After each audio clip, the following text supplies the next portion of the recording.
এই ধরনের ঘটনা যারা ঘটালো, ভাঙচুর এবং মারধর, তাদের বিরুদ্ধে আইনগতভাবে ব্যবস্থা নেওয়া হবে এবং সামনের দিকে এ ধরনের কোনো কার্যক্রমকে আর কোনোভাবেই টলারেট করা হবে না। বিভিন্ন কলেজে এ ধরনের অপ্রীতিকর ঘটনা ঘটছে, আমরা ঢাকা কলেজের দিকেও এর আগে দেখেছি এবং আমরা বারবার আহ্বান জানাচ্ছি যে কোনো প্রকার উস্কানিতে পা না দিয়ে ছাত্ররা যেন ধৈর্য সহকারে তাদের যে কোনো সমস্যা কলেজ কর্তৃপক্ষের মাধ্যমে কিংবা প্রয়োজন হলে সরকারও এর মধ্যে অংশীভূত হতে পারে, এর মাধ্যমে সমাধান করার আহ্বান জানিয়েছি। আজকের যে ঘটনা, মাহবুবুর রহমান মোল্লা কলেজে হামলার যে ঘটনা, এর যখন আমরা এই বিষয়টা নিয়ে কাজ করছিলাম তখন আমরা জানতে পারলাম যে প্রায় 6 দিন আগ থেকে এই ঘটনার সূত্রপাত হয় এবং একজন শিক্ষার্থী ডেঙ্গু আক্রান্ত হয়ে মারা যাওয়া, সেখানে তার সঠিক চিকিৎসা না পাওয়ার যে অভিযোগ, সেই অভিযোগ থেকে ঘটনার সূত্রপাত হয়।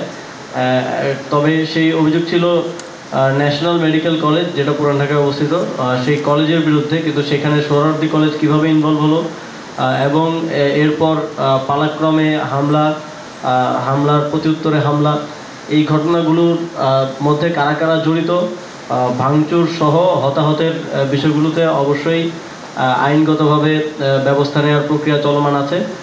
এই ধরনের ঘটনাকে আর কোনোভাবেই টলারেট করা হবে না।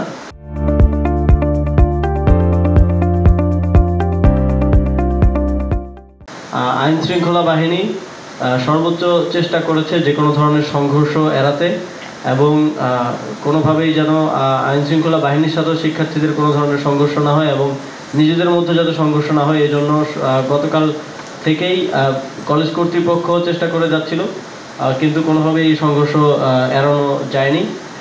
তবে সোশ্যাল মিডিয়ায় আমরা বিভিন্ন জায়গা থেকে দেখেছি যে সোহরাওয়ার্দী কলেজের 7 জন এবং মাহবুবুর রহমান মোল্লা কলেজের 3 জন নিহত হওয়ার একটি খবর রটেছিল। তবে এখন পর্যন্ত কারো নিহত হওয়ার কোনো সংবাদ আমরা পাইনি। এটা নানা মাধ্যমে নিশ্চিত হওয়ার চেষ্টা করে আসলে নিশ্চিত হওয়া যায়নি এবং কোনো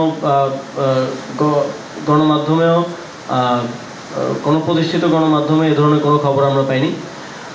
তবে অনেকেই আহত হয়েছে এবং হাসপাতালগুলোতে ভর্তি হয়েছে, এটা আমরা জানতে পেরেছি। তাদের চিকিৎসার ব্যবস্থা করা হচ্ছে এবং এই ধরনের ঘটনা যারা ঘটালো, ভাঙচুর এবং মারধর, তাদের বিরুদ্ধে আইনগতভাবে ব্যবস্থা নেওয়া হবে এবং সামনের দিকে এ ধরনের কোনো কার্যক্রমকে আর কোনোভাবেই টলারেট করা হবে না।